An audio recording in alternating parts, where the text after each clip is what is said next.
Welcome, everyone, to the 55th episode of the podcast. And this is a very special episode, even though I feel like we've started our podcast by saying that in the beginning for the last 5 podcasts. But it is a very, very special episode because today is the 2014 year in review. Is that not right, Cognitive Gamer? Thank you. Thank you. Yeah. All right, calm down, calm down. I know. That is correct. We're doing the year in review, and the best part about this, we're doing this live from a party that's very cheerful.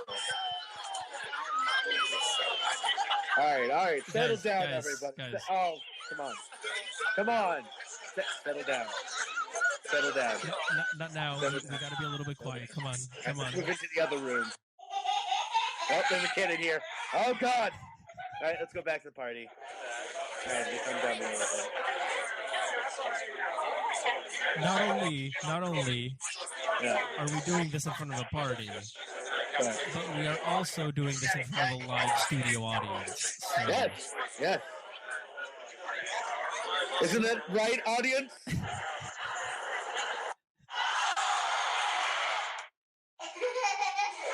Apparently the back to kids. So yes, it's the year in review 2014, where we look at all the movies in 2014 and talk about them and try to order them. And it's actually rather impressive because while I was preparing for this episode, I wrote down all of the movies that we have seen, and I realized that actually after we talked a little bit yesterday, I realized that we had watched over 55 movies this year, and that is the ones that have come out only this year. So a lot of our Netflix movie spotlights were not included. So we might have watched more than, I don't know, more than that's 75 days of our life. 100 movies? That is a long time. That's like a week of our life, if you count even the Netflix movies and everything, dedicated to movies. Just straight movies. If we stayed up and watched them. That's also thinking that they're an average of 2 hours each. It's crazy. When I was writing them down, I couldn't believe that I had seen that many movies. It was really, really weird. Kind of gross. But the point is... okay. The point you want to send me a list of like the categories in order that we're going to talk about? Oh, yeah. Or are you just going to say one and we're just going to talk about it? No, definitely. We have a bunch of different categories of stuff that we're going to be talking about, and I'm sure we're also going to make up a few of them on, along the way. Okay. Because, I'm sure it'll happen. So, all right. I've actually departed from what I usually do this time around. I haven't actually put the ones that I thought of like previously. I didn't already make my list. I figured I would just kind of do it on the fly, and that way it would, it'd be how I was feeling right now, and then we could argue about it because I would obviously choose the wrong thing in your point of view. So you always choose the wrong thing. I mean, no one else is gonna put Left Behind as the best movie of the year, so someone's gonna do it. I know. Somebody's gonna have to put.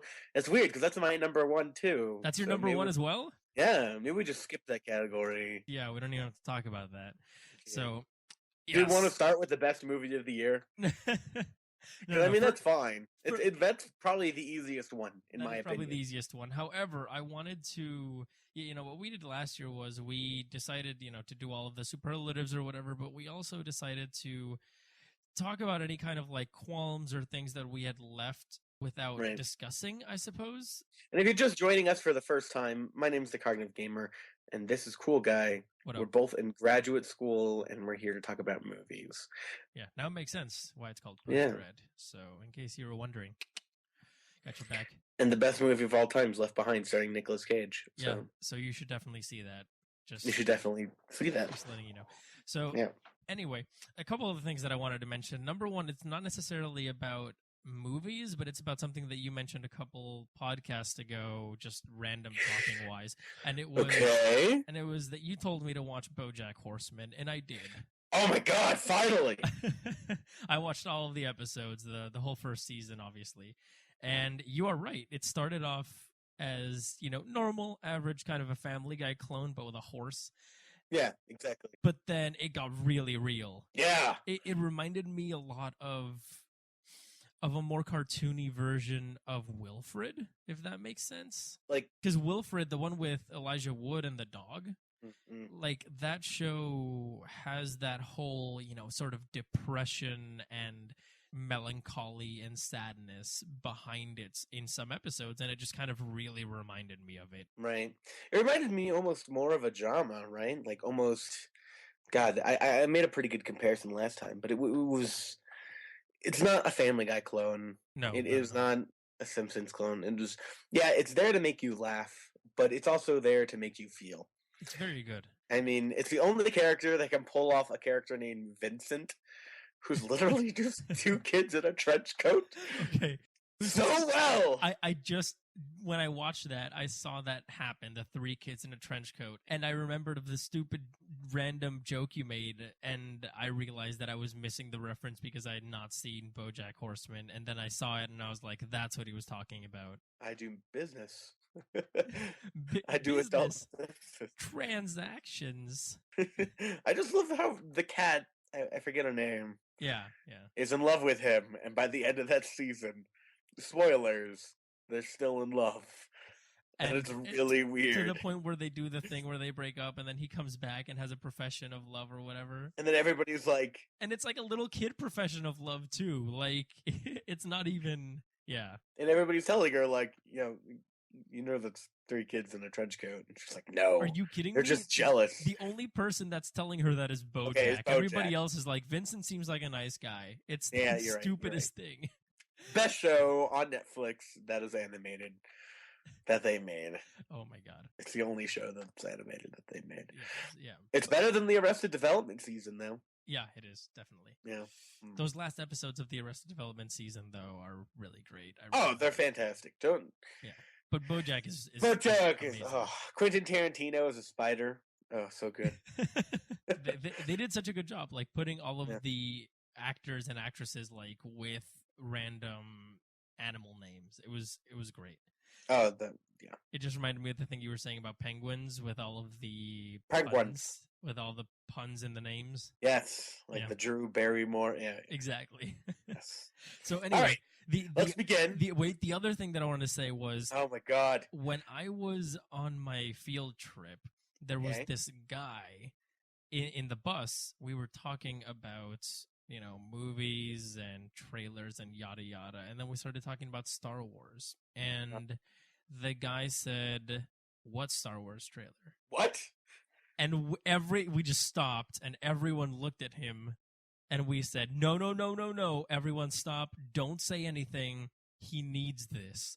And we took out my phone, we yelled for earphones, they handed it to us, we stuck the earphones in, gave it to him after it was fully loaded, and then we said, "Everyone in the bus, be quiet."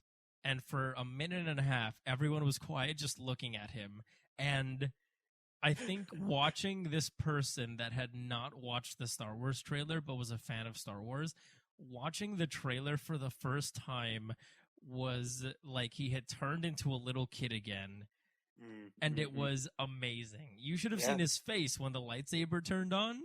He was holding the phone with one of his hands, and then as soon as the dude started walking down the snow-covered mountaintop or the forest, and he started smiling, and then all of a sudden he pulls out the lightsaber, and his hand like covers his mouth like in a fist, and he goes like, and he kind of bites his hand, and then the Millennium Falcon came out, and like I said, he could only get so erect, so... Are you sure you just didn't watch the trailer again in some kind of like drug it might have been amnesia? It might have been me. I may be actually making this entire story up. But this is a good place to start. We should start with best trailer then. Yes. And talk about, because obviously Star Wars, I believe, obviously is number one. There is no doubt in my mind that the number one trailer of the last century was that one. Last century, huh? That's a lot of movies, actually. It's a lot of movie trailers. I think I might have to recalculate that, but I mean, I did the math, so I think I'm okay. Right, and I think my other two, because I did top three mostly, and then it always gets a little fuzzy after the top three. Like my top three were always so freaking definitive, and then after that, it just turns into this blob of of trailers. I have no idea what goes next. Well, it's every single category. So Right. I put Guardians of the Galaxy next. That was a good trailer. You're right. It was completely different. It was them in a lineup. I'm talking about the lineup one. And then it plays the music at the end, and then they're flying. And it's like, this is amazing.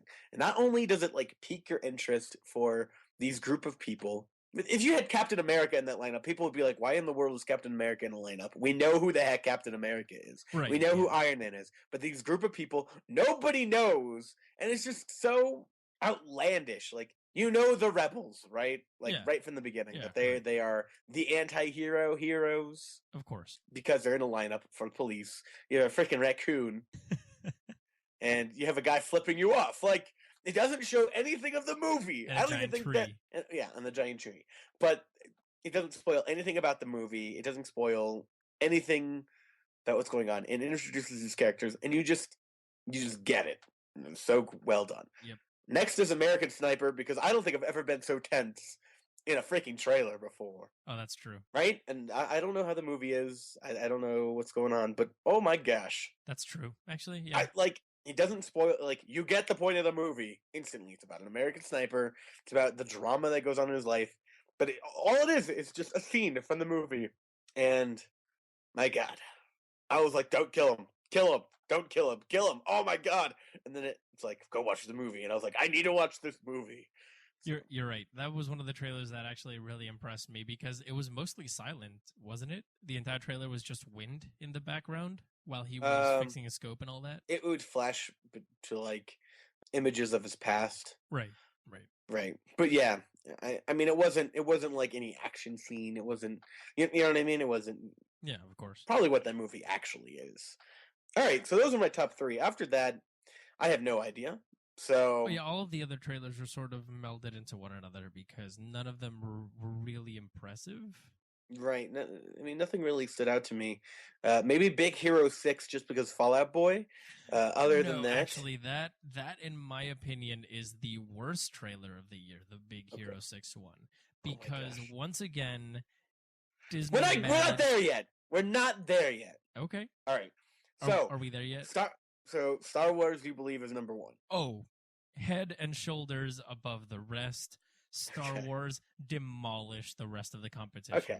So we can put this to rest, right? But I feel like it demolished the competition so well that it completely overshadowed the other 2 trailers that came out that week, which were Jurassic World and Terminator Genesis.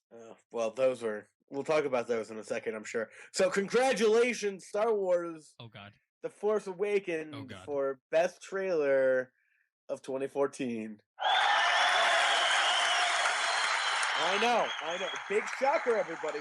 Big shocker! I shut them up.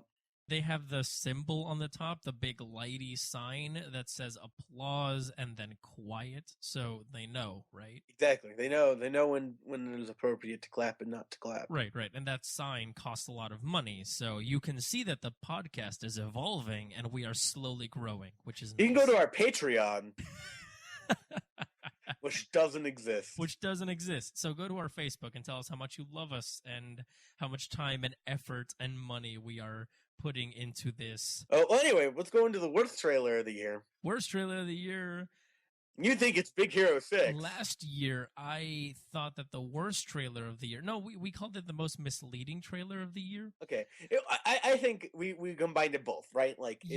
A little while ago it was Frozen, wasn't it? Yeah, in 2013. It was totally because that was the worst trailer I've ever seen for one of the best movies. Yeah, no, it was an amazing movie and an awful trailer, and I think it's similar in Big Hero 6. The trailer was not nearly as bad as Frozen. I think the trailer was sufficient, though. Big Hero 6 trailer was just whatever. It was a It was flying around and action, and you're like, yeah, that looks like a movie that Disney Animated Studios made. Like, I don't know. What could they put in there that would have been different? The thing is... Or would have explained the movie better? It's not that it could have explained the movie better necessarily, but it's the fact that they framed it incorrectly. Instead of making you think that this movie was more than just a kids' movie, they were trying to appeal only to kids, just like they did with Frozen. And I feel like that's okay. I feel it wasn't a bad trailer. It wasn't misleading. It did exactly what it was meant to do. And But for the then parents who went, the same thing for the Frozen no, trailer. the Frozen trailer was just terrible. Oh my god, that didn't even tell you what it was about. So many kids wanted to watch that movie after they saw that stupid trailer, so I guess it worked. Stupid. Kids are stupid. Then why doesn't it work the same for the stupid Big Hero 6 trailer? What is a better trailer? I know. I know. That is mine for the worst. Kids are stupid, right, audience? They're very disapproval. Maybe it's because we are also filming inside of a nursery, given all of the kids that you have readily available. Oh, you have no idea how many kids are available. Wow. Isn't that right, audience? Isn't that funny? Stop it, all of you. Man, it actually helps. All right. Are you saying that now we should, or at least from now on, we should film and or record all of our podcasts in front of a live studio audience? Would you like that, audience? They're dead. I guess not. We didn't pay them enough to. No, we didn't flip the switch. That's so. Actually what's going. Yeah, not enough funding. That was pretty good. That was a hearty group laughter. Yeah. Our Patreon is not nearly enough money to. How could you say that? We look at all the people here to see us. Oh yeah, totally. So what's your opinion of the worst trailer of the year? All right, that's easy. I went with the trailer that was Transformers 4 because it was misleading with the whole dinosaur thing. It definitely was. Right underneath that, I think everybody else was. I mean, it's also a shit movie, so yes. I mean that doesn't help. But right underneath that, I actually chose Jurassic World. Really? That trailer was terrible. See, the thing is, the dialogue was poor. Like the dinosaurs looked awesome. Like that was cool. But if that's how the movie's gonna go down, I'm just gonna roll my eyes the whole time. I know what you mean, but I think that I was thinking about putting that one in one of the worst trailers of the year too. Yeah. But the problem is that they had the entire movie and the entire beginning was sort of like a setup, very childlike wonder kind of setup. And then the last half of the trailer was essentially harking back to the nostalgia of the first movie, and that slow Jurassic theme piano was being played, and that almost sent shivers down my spine. I don't care. It was so good. I don't care. That last half was terrible. Okay. Oh, I forgot to mention honorable mentions for the best trailer, Edge of Tomorrow. Oh, Edge of Tomorrow was such a good trailer. You're right. Other than that, the other worst trailer, I think, is Dumber and Dumb 2.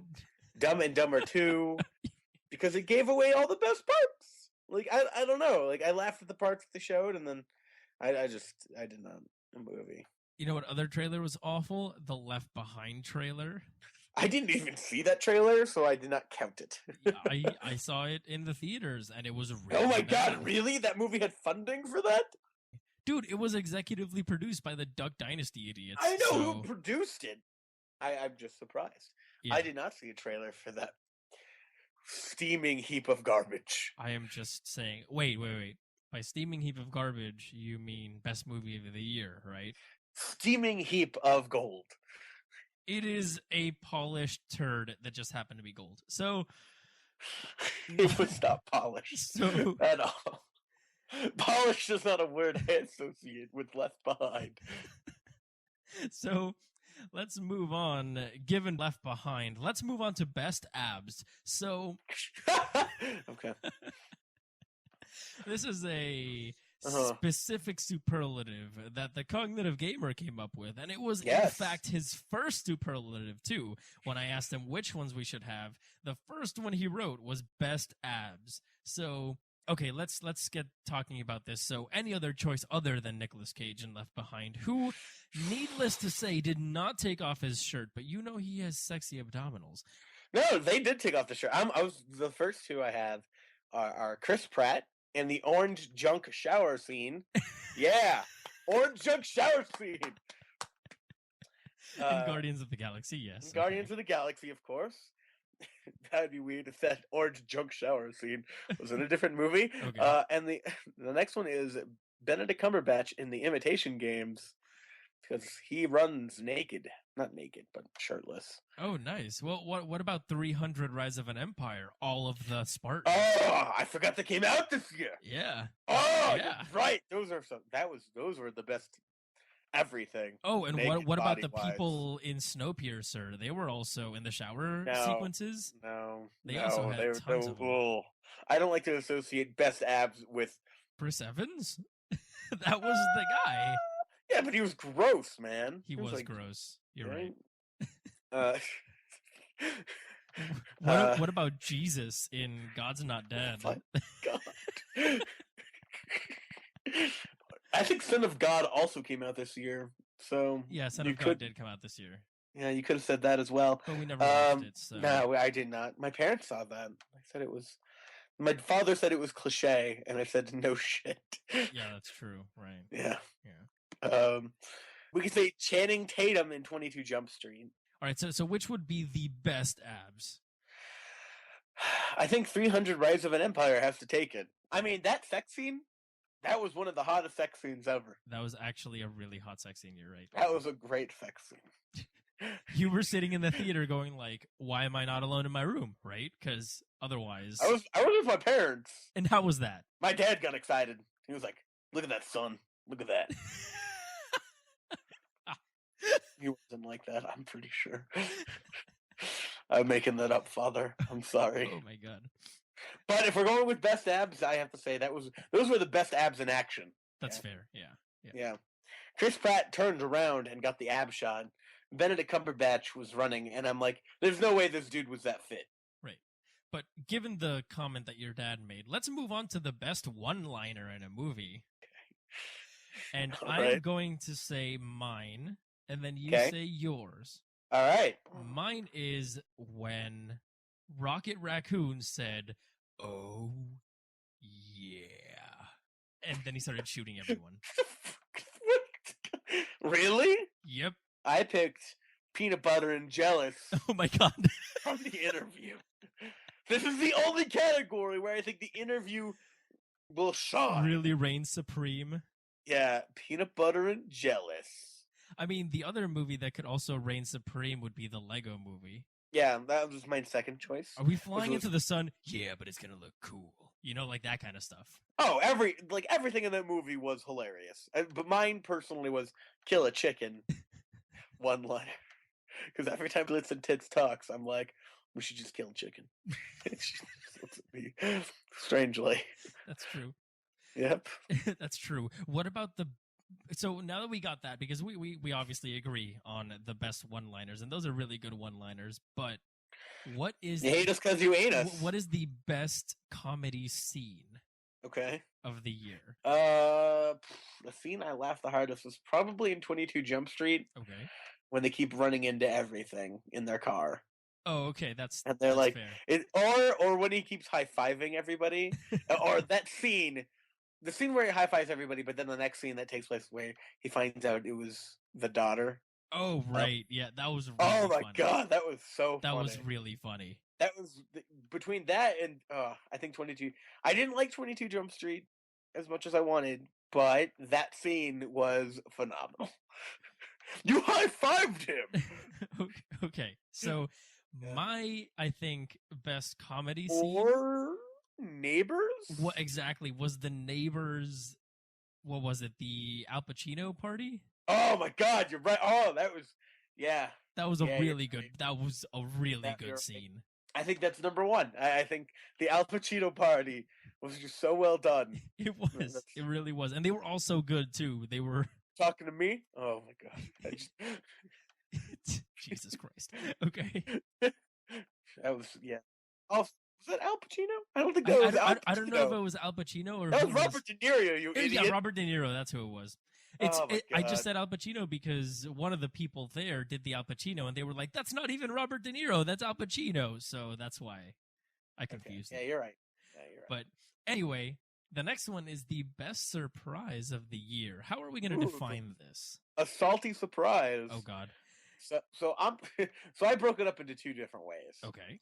Either it was the best surprise within a movie, like the movie you thought was going to be just the worst and ended up being way better than the worst. Okay. All right. So my number one for best movie I thought was going to be the worst, but ended up not being the worst, was the Lego Movie.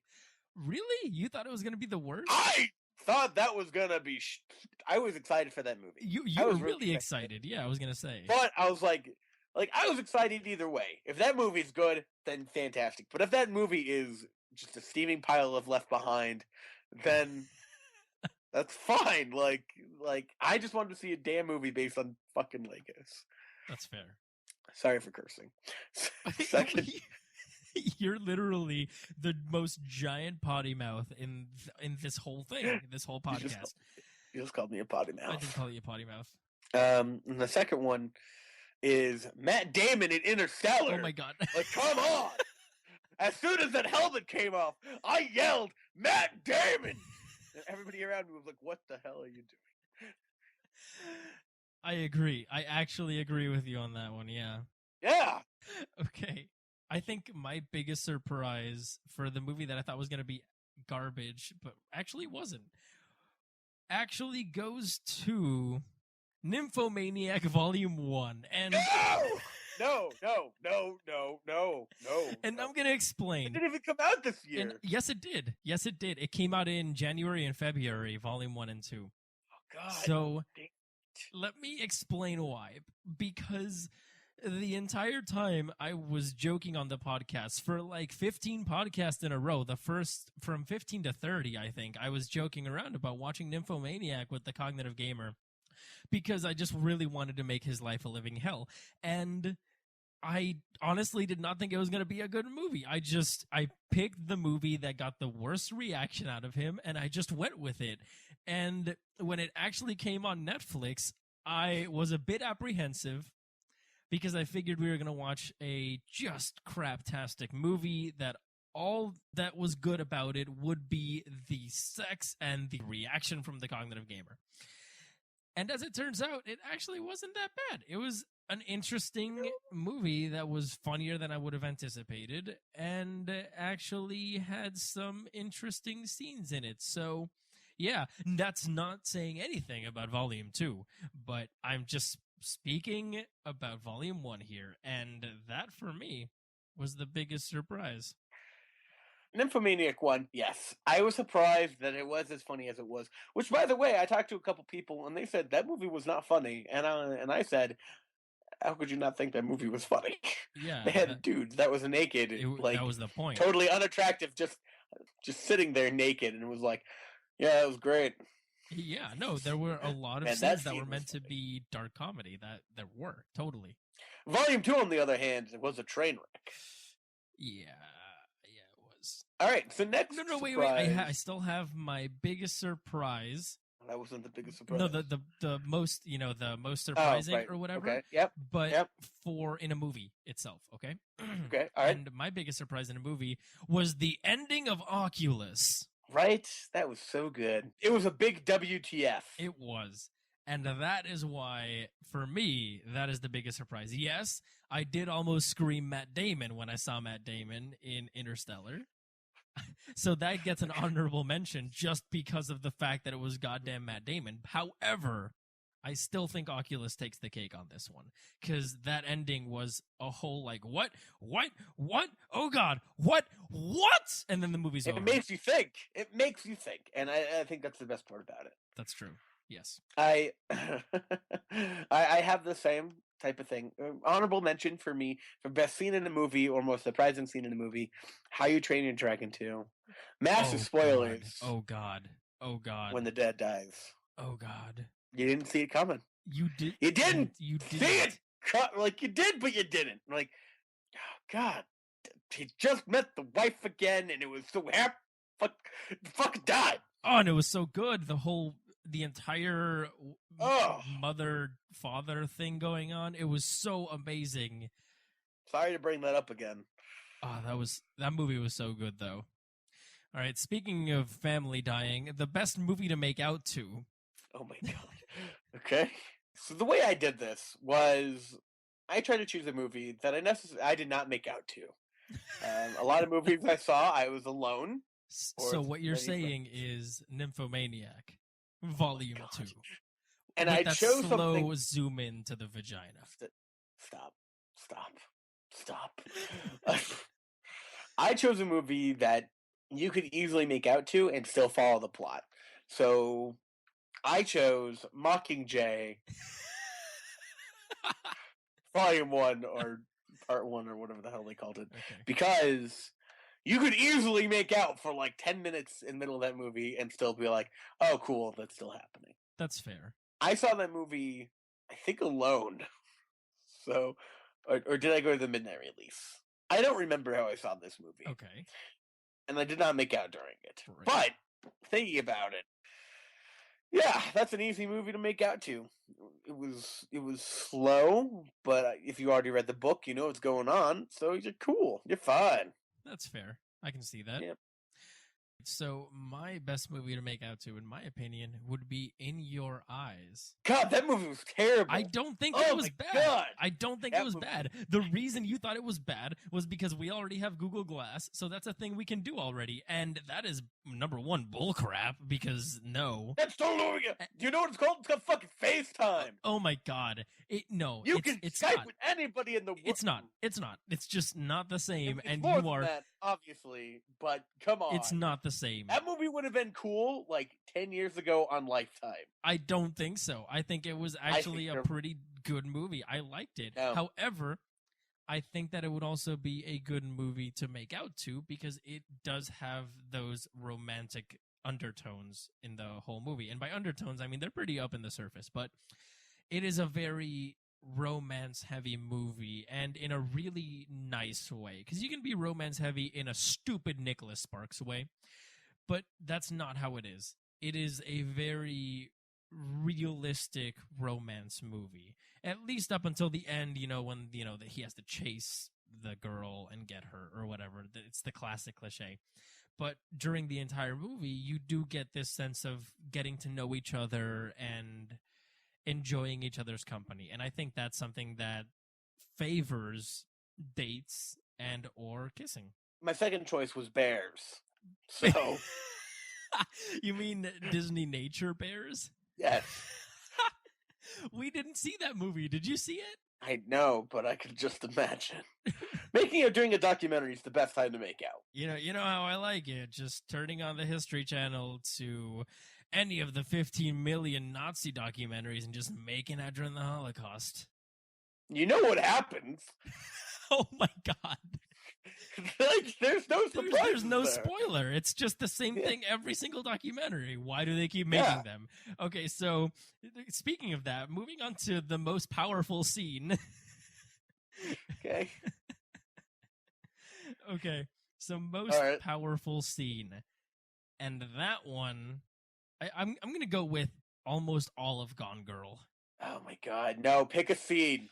No, it's just pick a scene! Every single moment from that movie was... There's an obvious scene. Yes, there is. Yes, there is. And so go with the obvious We're not going to say that spoiler because that's a great scene, but it is a moment... I've already ruined How to Train Your Dragon. It is a moment near the end of the movie, and it is Holy Mother of God kind of thing. That could be in the best surprise, but really, it needs its own category because that was... I think it built up to it, right? Like, unfortunately, I had the movie ruined for me, so I didn't know the surprise. I already knew the surprise. Right. Therefore, taking the surprise away.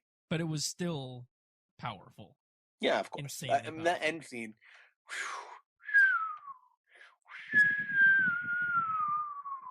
Don't you agree, audience? Nope, they don't. Oh, there we go. They approve. They approve of us. Yeah, I saw that. Yeah. So my most powerful scene was from Fury. Oh, okay. And it was the scene where he had to kill his first Nazi. And pretty much Brad Pitt forces him to kill a Nazi. And oh my God, it was so good. That's fair. I can see that. Yeah. Did you saw Fury, right? No, actually, I haven't.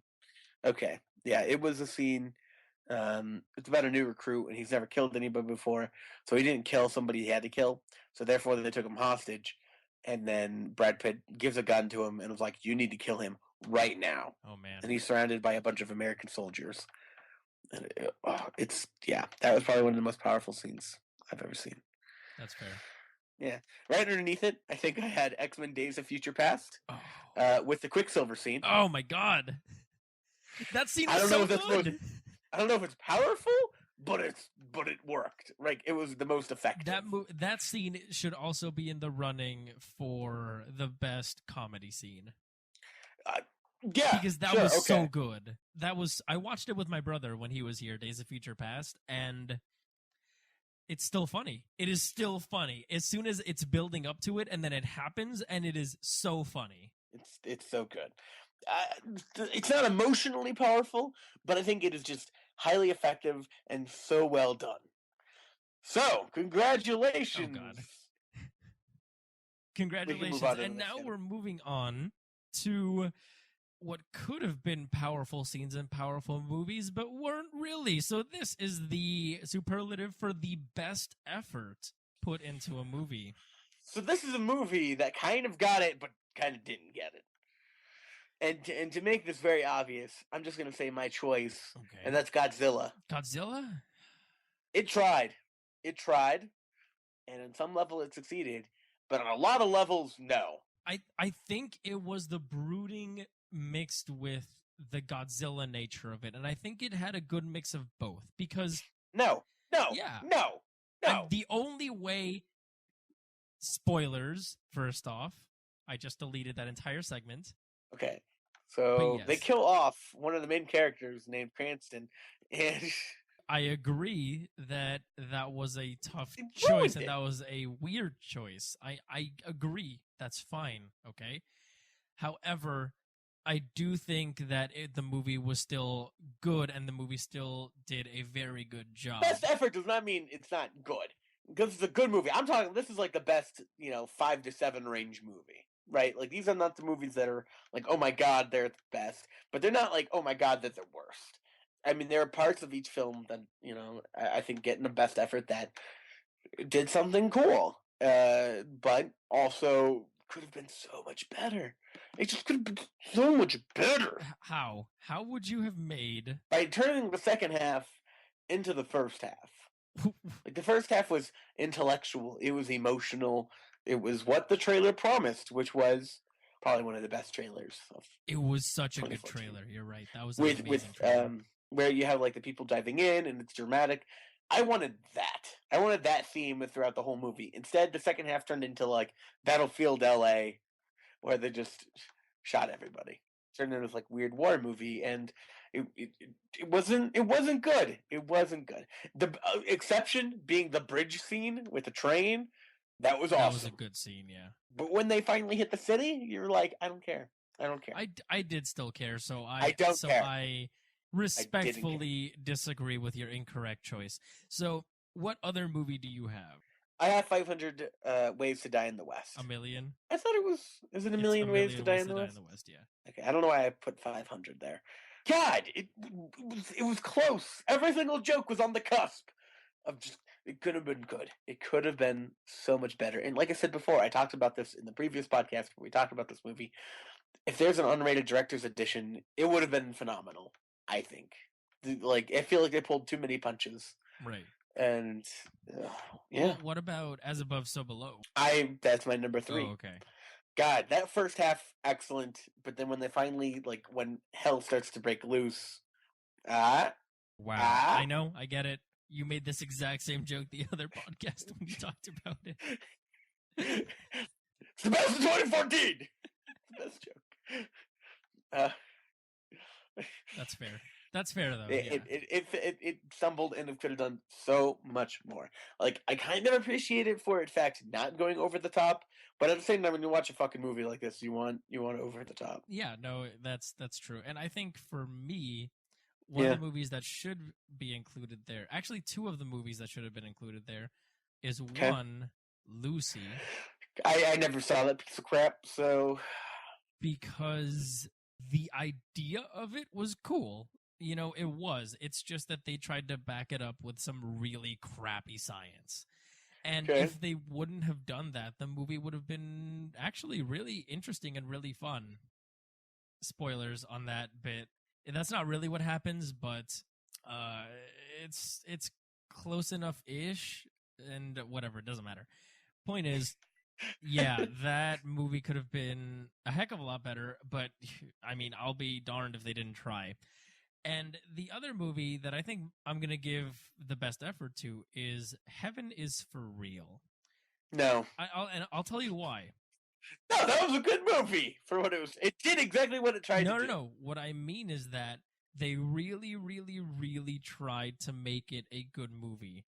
Oh, so you're taking it as a positive. It was a whatever movie. It was really cliche. Yeah. It was really bland. It was really blah, and it ended up being lifetime quality. However, they did have a lot of production value, and you can see that they tried really hard to make it a good movie. So that's why I put it as the best effort. Good for you. All right. So anyway, let's move on to, speaking of best effort, let's move on to the best acting and the worst acting. Okay. So, number one, the worst acting is definitely going to be in God's Not Dead and in the steaming pile of gold that is left behind.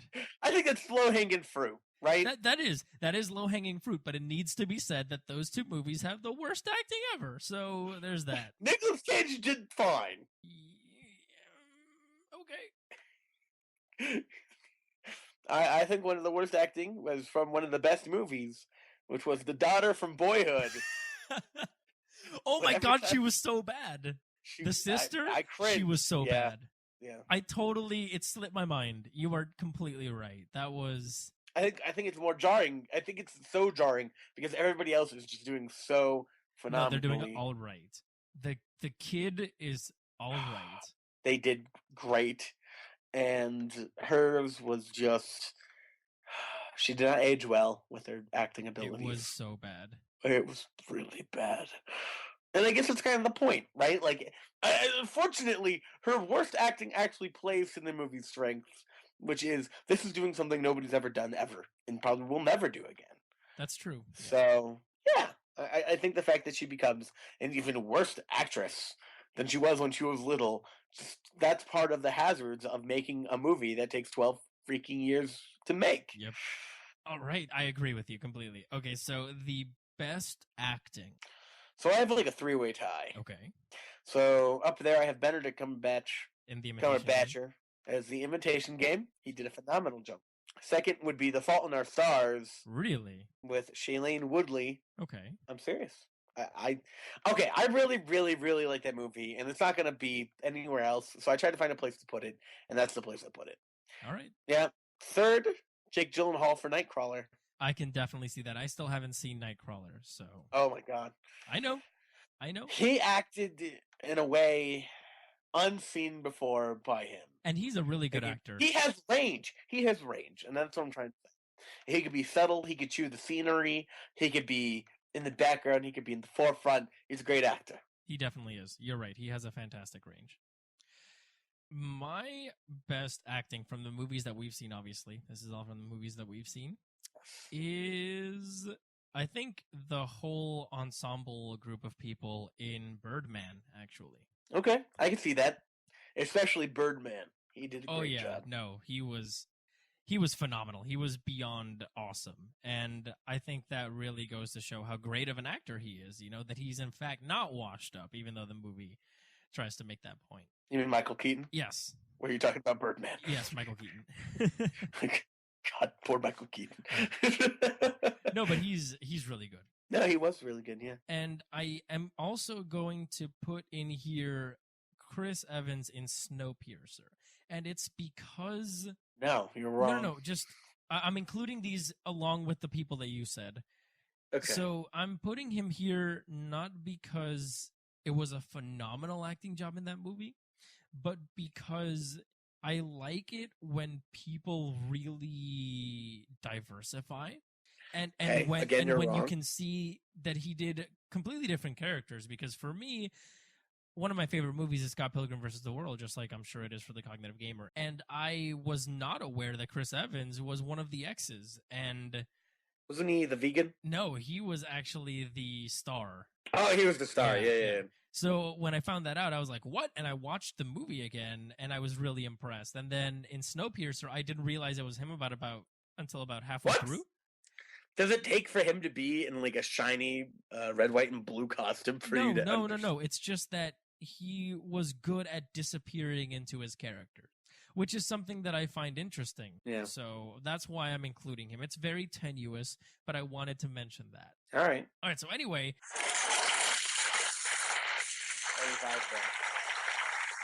So we're calling this one the best Mise on scene. Mise en scène. The best Mise on scene. It's mise en scène. All right, so the best Mise on scene. And what movie would you give this to? All right, so I had two picks. All right. The first one is the Lego Movie. That's actually a really good choice. Yeah. And one scene in particular is when they go up to Morgan Freeman's house. Okay. I forget the character's name. Yeah, He was just the wizard person. Yeah. The wizard dude, and there's like, just look at the walls, look at everything, and good God, like the attention to detail was staggering. Yes. Now, if it's telling a story, that's where it gets kind of hazy, right? Like, because mise en scène is usually like you tell a story with the background, and so I think Lego Movie is number 3. Number 2 would be the Babadook. Okay, I haven't seen that movie yet, so... Okay, so number 2 is the Babadook, because that background tells a story, or at least plays into the theme of the movie so flippin' well. That's fair. But number 1, I have to say, is Dawn of the Planet of the Apes. Really? Because that background tells a story. It does. You're right. And especially, I think the most shocking scene of that would be right when he's talking to his wife for the first time to go talk to the apes. Yeah. You look at the background, it's overgrown. You can tell time has moved forward. It's post-apocalyptic. Like, there are things sitting there that are, like, for survival. Like, it tells a story, and it is so detailed. It is so well done. And, yeah, I think that movie was surprisingly good. It was. Like, a strong number 20 in, like, in the best movies of the year. Which I don't know if that's impressive or not. Mean, it really earned its place, though. Because yeah, exactly. I don't know what I was expecting from it, but it definitely rose to the occasion. And it was a very good movie. Very good movie. So my choices for this would be Grand Budapest Hotel, number 1. Yep, that was, yeah. I think the Grand Budapest Hotel was actually really, really good. Also... Yes, it's not number 1. I agree with you. I try to choose more surprising movies. What about Godzilla? Fuck you. All right, let's move on. You sure? What about Left Behind? Okay, so... Left Behind had the best. They had the best mise en scene. Okay, so... Had the most mice on scene. Mice on scene. They had the most mice. So what movie was the scariest? This category is called the category of movies that is too scary for a cool guy's brother.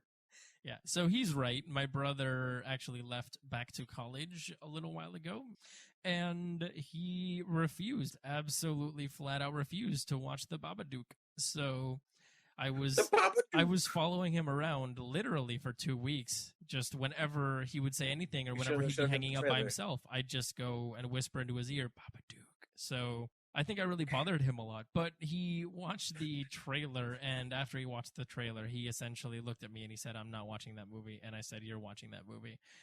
And he didn't. However, he got the last laugh. He definitely has the ability to, and I told him that if he could watch it with his girlfriend, he should. It's a great makeout film. It is a great makeout film. Anyway, yes, so I'm definitely assuming that the Babadook will be the scariest one. Yeah, Babadook is number 1. For sure. Unfortunately, I did not see a lot of scary movies this year. Well, it would definitely be just Babadook and Oculus. And ABCs of Death and VHS. Oh, that's fair. Okay. Which I think are strong number 3 and number 4. Okay. So, all right.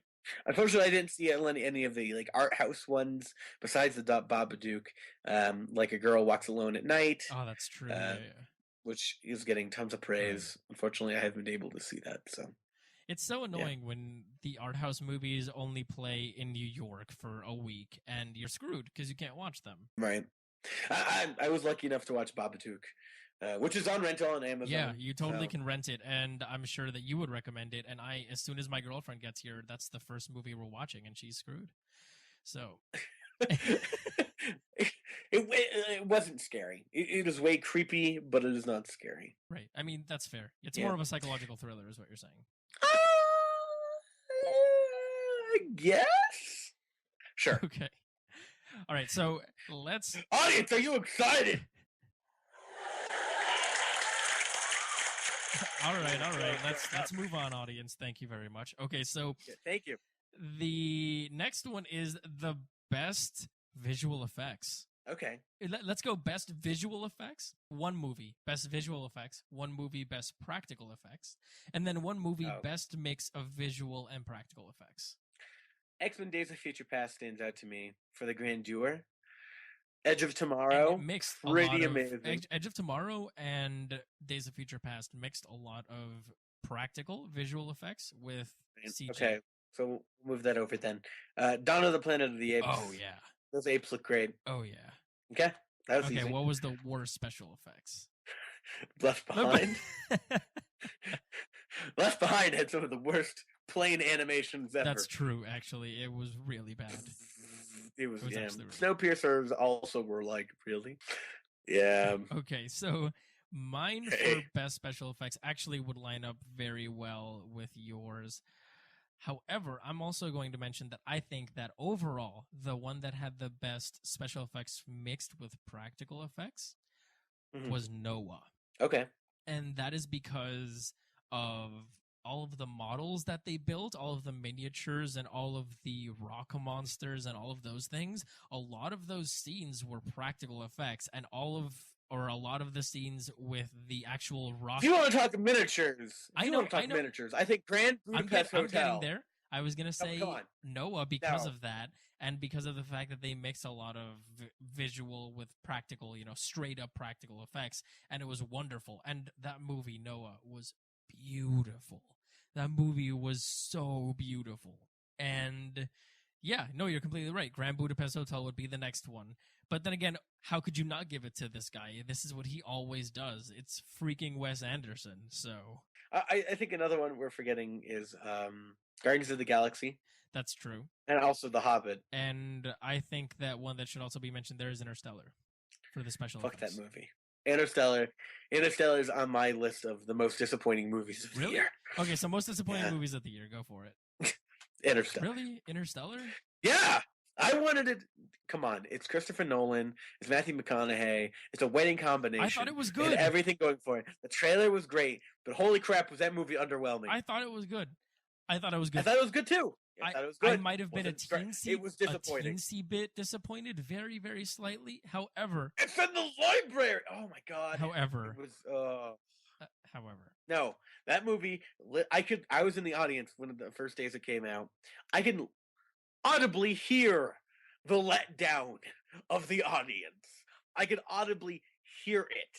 I could hear people groan, moan. I could hear the eyes rolling. It was that disappointing to those people, and it was that disappointing to these people, and by that I mean me.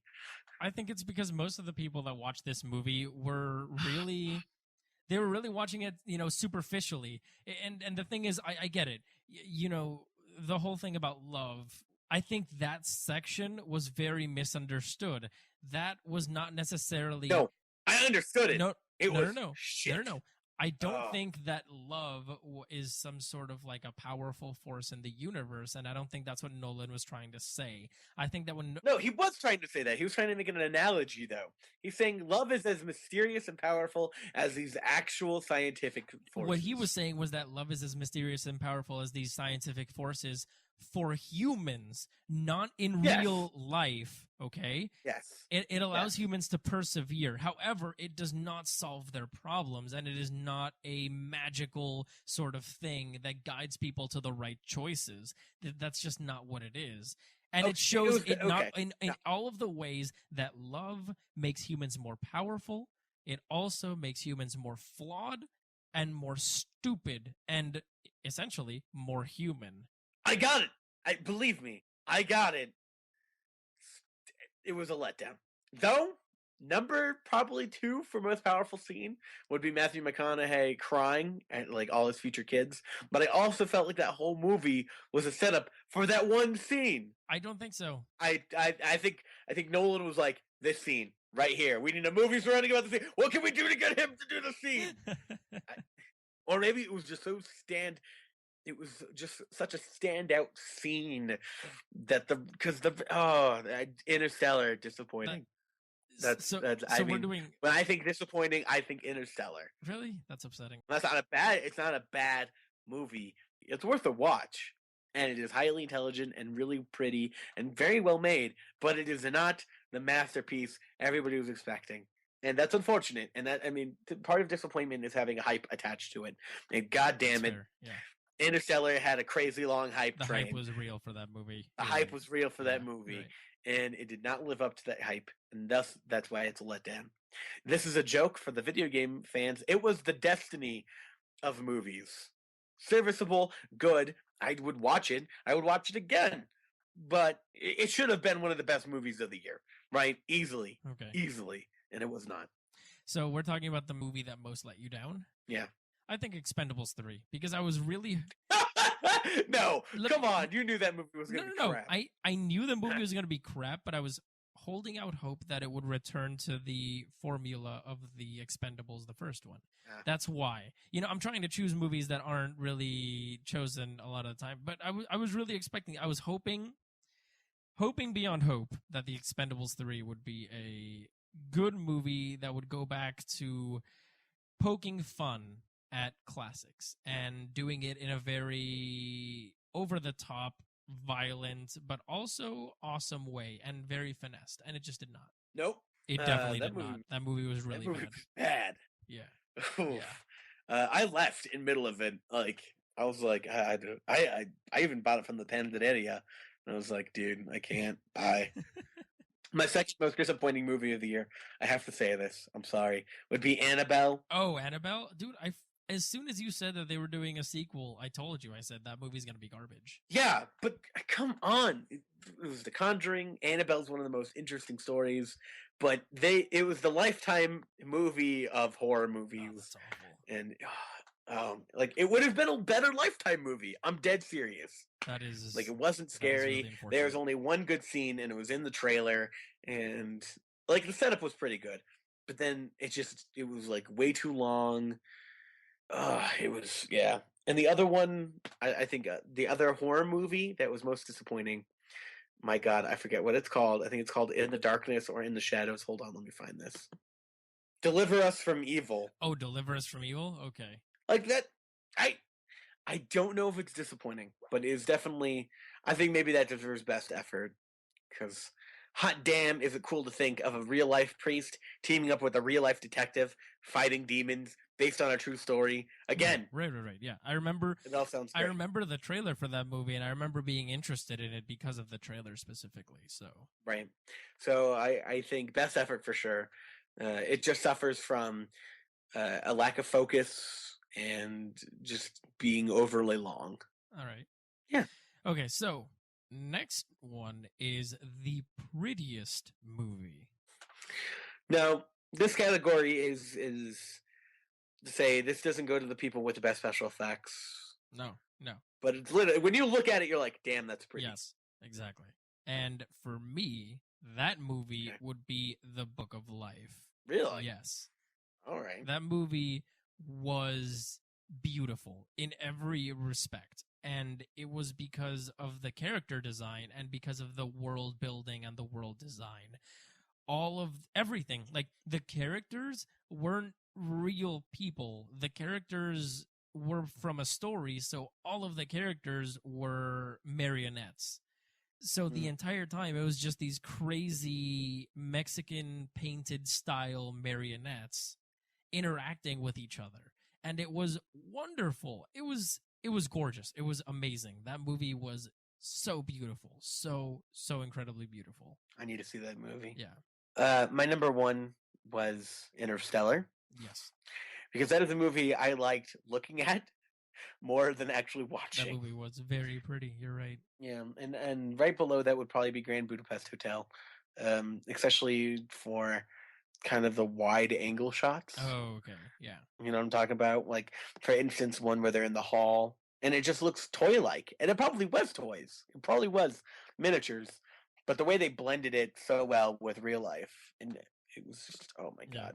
That was really cool. But Interstellar takes the cake. Definitely. And also, we should mention in there How to Train Your Dragon 2, because that movie was gorgeous as well.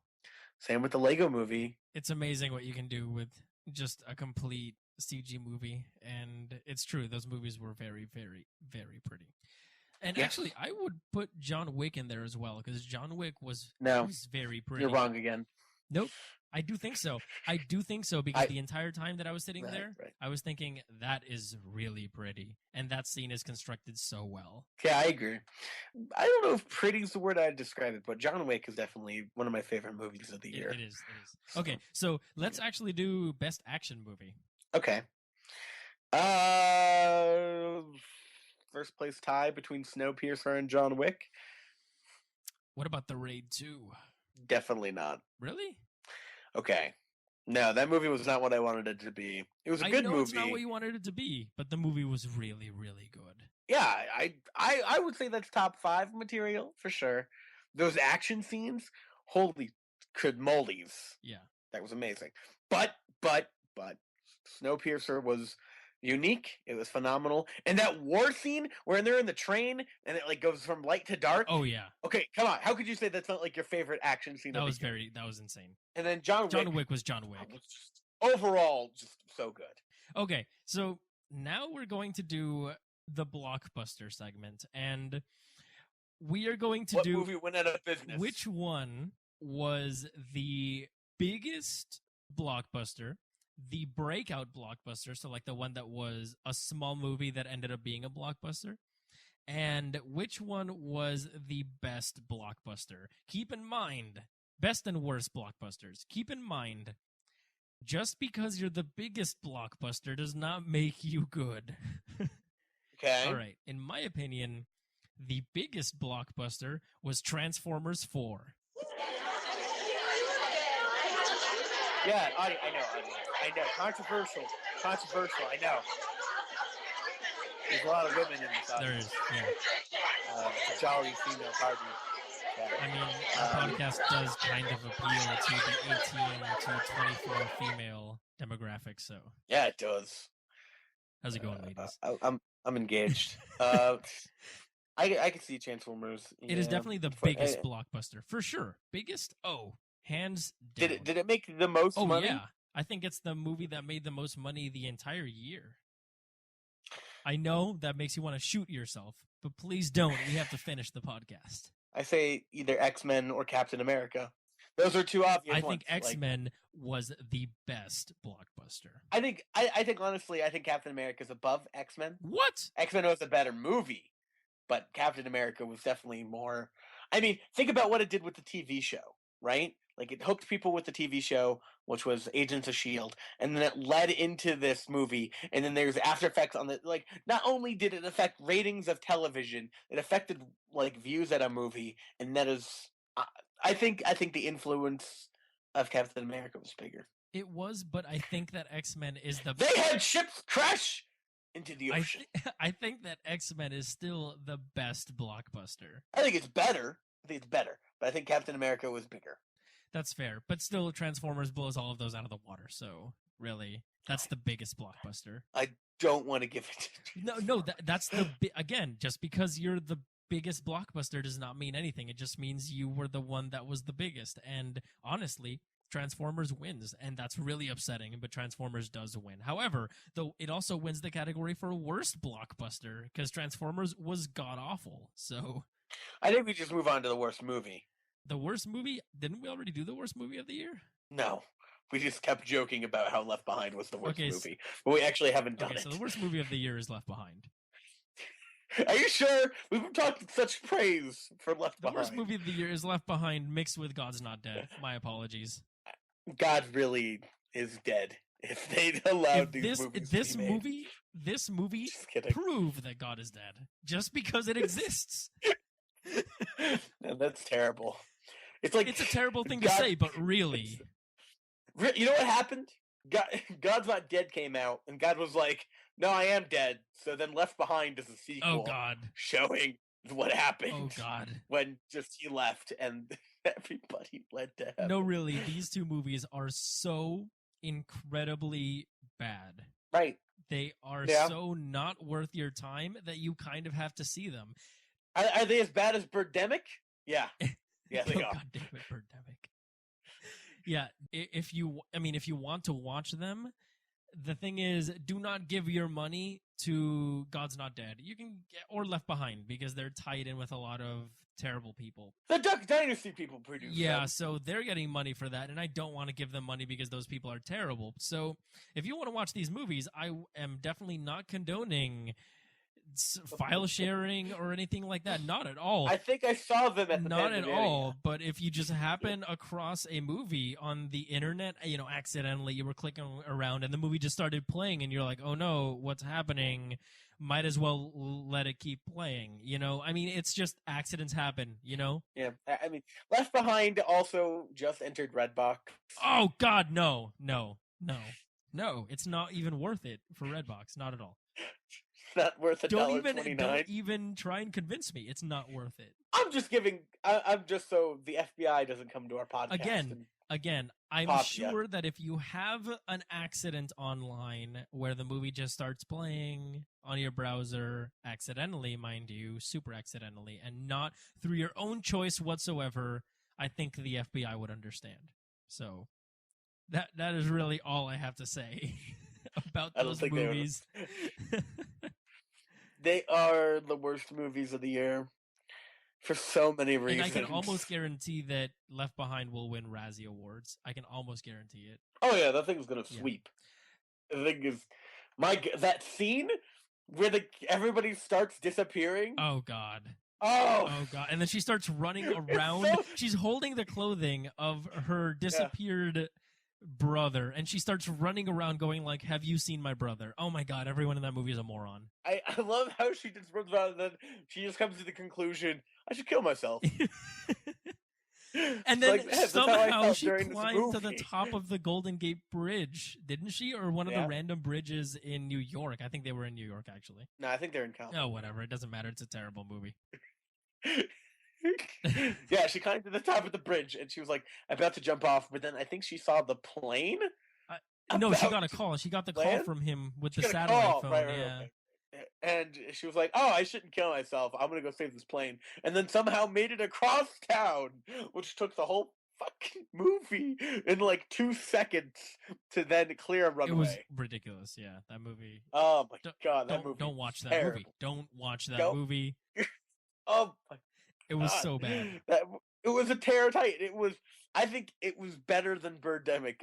Like, for the worst movie ever, I think this might take the cake. Like, unfortunately, this might become a cult favorite for worst movie ever to watch. Like, that's how bad it is. It'll enter cult status. Yeah. With that, bum, bum, bum, oh no, Challenger approaching. So, we have one more segment, and that is... We forgot to mention Transformers is the biggest piece of shit. That is a really big piece of garbage, yes. But the challenger that has recently showed up to our podcast is the movie that you most wanted to see this year for X or Y reason, but you never got a chance to, and that we should have featured on the podcast. And this movie, above and beyond, and for sure, and definitely is Zombievers. Get out. Freaking Beavers. Get out. You really? You don't want to watch Zombievers? I'm so glad. No, I'm so glad that movie faded into like this void of nobody caring. Just like nobody wanted to see this movie, so it just disappeared. It is Zombievers and Sharknado, the Sharknado 2. So is it actually called the Sharknado? No, it's not. No.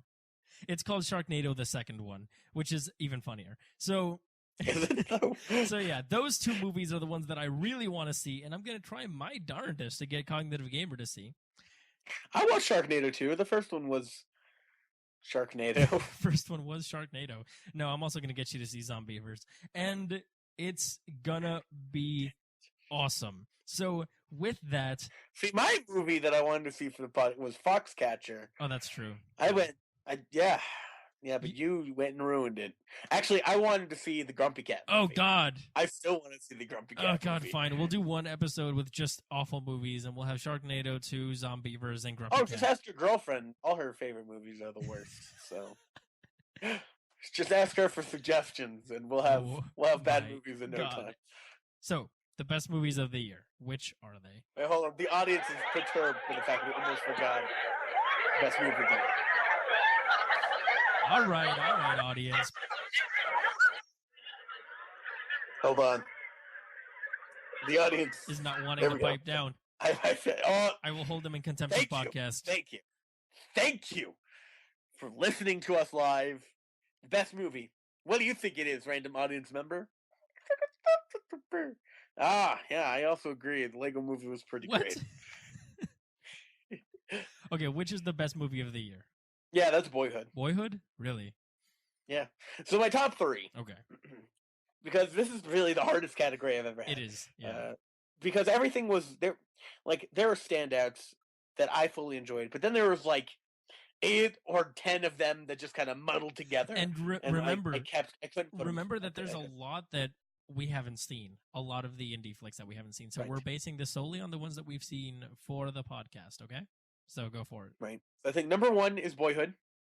Number 2 is Nightcrawler. Okay. And number 3 is Birdman. I can see that. Now that's when it starts getting to like what is 4 through like 15. And then we have the Lego Movie, the Babadook, Snowpiercer, the Grand Budapest Hotel. We have Guardians of the Galaxy. We have X-Men. We have Edge of Tomorrow or Live, Die, Repeat. We have Gone Girl. Shut up with that stupid Live, Die, Repeat garbage. No. We have The Imitation Game. We have How to Train Your Dragon 2.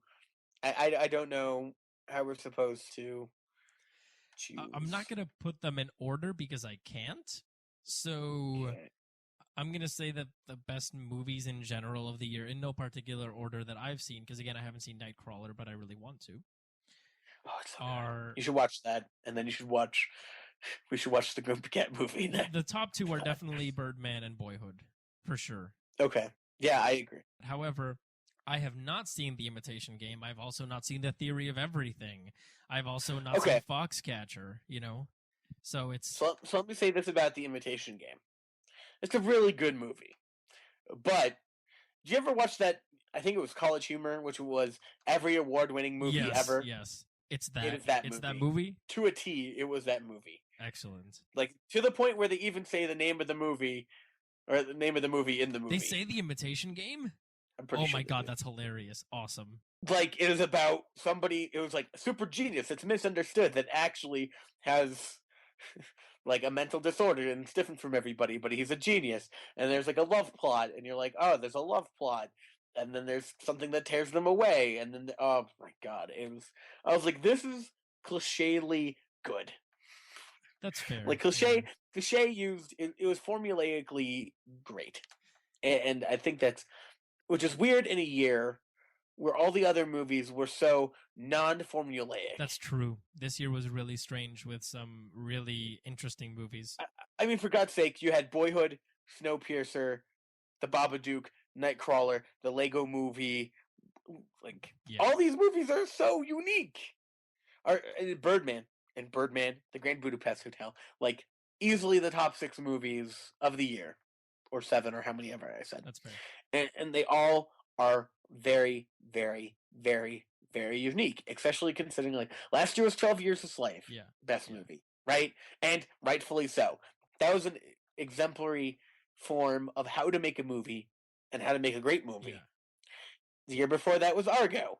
You hate that movie. I still agree with. But again, it was a great movie, but it was formulaic, right? Because I honestly... These are all some of the best movies, but I don't think it'll win Best Actor or Actress. Like, Boyhood, for sure, no. Nightcrawler, maybe. The Babadook, no. Snowpiercer, no. I really want the Babadook to win something because I know it's an amazing movie, even though I haven't seen it, and I will report back. Oh, by the way, for everyone that's listening to this, we are going to be watching The Babadook, The Imitation Game, and The Theory of Everything for next week. So those are the movies for the coming podcast. Just so you're aware and so you're ready. Okay, so what was your top movie?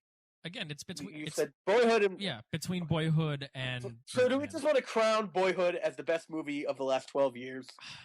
See, the thing is... I thought it was fine. It was so good. I thought the movie was fine. No, you're wrong. It was so good. I thought the movie was... It was the best movie ever. I thought the movie... What? It was so good. I thought the movie was very good. Maybe not ever. But... And you know that I gave that movie like a 90%, and then that you hated me because of it. This movie is a modern-aged classic. In 150 years from now, this movie will be talked about as probably the movie of the thousands, right? This is the Bicycle Thief of our modern age. I don't think so. This is the seventh seal. This is the seventh seal of our modern age. It is 1,000 blows of our age. Actually, probably closer. It's 1,000 blows of our age. It is one of these classics that'll forever be classic and played on stupid channels that play old movies that are classics. Like that is what Boyhood is. The channels might happen, even though cable TV is dying. But I think that it will be shown not because of being a classic, but because of the way that it was filmed. Yes, but that makes it a classic. Just calm down. Wait a sec. Because a movie is more than just the sum of its parts, and you've said this a million times with other movies, and these have been your qualms. A movie has to be more than just a collection of scenes. It has to be a balance between the writing, the acting, the filming, the directing, and everything else that goes into a movie. And this movie was severely lacking in the acting department for more than 80% of the movie. It was great in the acting department. The only bad one was the sister. No. Like, the kid was also awful. He was great. He was fine. He was not. Great. Yes, he was. He was whatever. The chick was terrible. Oh, the mom was good, sister. And the dad was also great. Yes. However, they had what? Like, they're not going to win awards. They had what? Oh, no. They had what? Like, maybe 5 or 6 scenes in the whole movie, and they were really short. The kids were the main focus of the entire movie, and they were awful. Not the sister, especially in her later years. Like, and that's when her acting just got terrible, especially with that lunch scene where she talks and you're like, stop talking. Yes, but everything else was phenomenal. Like, it had undertones, it had themes, it had a message. It was coming of age at its finest. It is a modern age classic. You also get just wet thinking about coming of age movies. So yes, yeah, and you know what? This was a great one, and like I don't know how.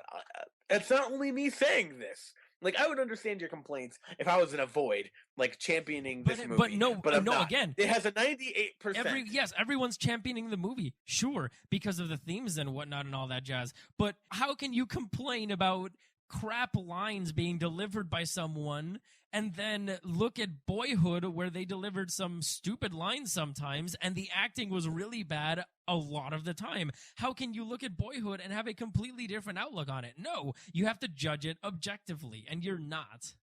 No, you're judging it on very small qualms. Okay, think of it. That is not a very small qualm. Acting is, like, an actor is one of the most important parts of a movie. If the acting is terrible, I mean, what is the movie? It's not a good movie, period. All right. From a review from The Vulture by David Edelstein about Boyhood, we can quabble over with small stuff in Boyhood. Supporting performances are variable. The sister drops out as a dramatic actor. I could go on, but the cumulative power is tremendous. Boom. Right then and there. That's exactly what I'm trying to say. And I just looked it up. Now, I did not base my opinion off of this review. I actually haven't looked at any reviews for Boyhood. I just saw that it had 100% on Rotten Tomatoes and said, I have to see this freaking movie. That is a small qualm to think about the sister. Like, she even just drops out altogether, probably because the director realized she's a shit actress. And I get that. But that is small. The rest of this movie is phenomenal. It's a powerhouse, and honestly, it's a classic. I can't say it's a classic. Like maybe 50. Like it is a movie that will forever be remembered. I don't think so, and that is You why can't. I gave it a 90%. Because yes, the movie was great. Don't get me wrong, it was great, and I enjoyed it. However, it does have flaws, and Yeah, it does have flaws. tons of them. You're right. And I think that flaws equals like 1 or 2% off No of way. Boyhood. It's not 100%. No. Way more Yeah, than that. Because the flaws 98%. take away from scenes that should otherwise be really good. It's the best movie of the year, hands down. And with that, are you gonna say Birdman's and better? with that, we are. Are you saying Birdman's done. better? Are you saying Birdman? Oh. And with that, I don't choose best movies, you know that. And with that, we are done. So thank you all for listening to our podcast. But before we go, I want to ask the Cognitive Gamer something. Thank you, audience. Thank you. I am now bowing to the crowd for their appreciation. Thank you. Oh, they're standing up. Cool guys, they're standing up. We should take a bow together. Grab my hand. You're grabbing hands. We're bowing. We're bowing for the crowd. Thank you. Sit down. Oh, you right there. Oh, you. I know. I see you. You're good. All right, calm down. Calm down. All right. What do you want to ask me? So I want to ask you, Cognitive Gamer, do you recall last year when we did our Best of 2013 episode that at the end of it, we made a wager? I don't remember. And that wager was New Year's resolution. And that was which of us could lose the most weight and, which of us could get the highest number. And you would be losing and I would be gaining. You remember that? How much have you gained? Yes. I lost 10 pounds. Oh, damn it. I went from, I gained 5. That's upsetting. Oh! So you win. I'm sorry. I can show you numbers if you don't believe me. You got the highest number, which you were going down, I was going up. It's way easier to lose weight when you're a fat ass like me than to gain weight when you're a squirrel like you. That is true. So that is a losing bet on your end. But anyway, it doesn't matter because you won, so you get to choose whatever you would like, and I will get that for you if you want a magic pack or something like that or any of that. Jazz, you let me know, and I will get that for you. Should we do another wager for the year, do you think? Let's think about it. Let's do something a little more obtainable for you. Obtainable for me, okay. I have a wedding coming in July, so I think something that we can do live or present live on the air in July, maybe. That would be a lot of fun, actually. Yeah. So we'll be thinking. How's that? Okay, yeah, that sounds like a plan. All right, so anyway, if you want to catch up with us, the best place is honestly the Facebook page where we post a lot of garbage and opinions and trailers and pictures and actually the cover. That's how you sell a product. You call it garbage. Definitely. So yeah, you can check us out there. Just find PostGrad Entertainment on Facebook or facebook.com/PostGradENT.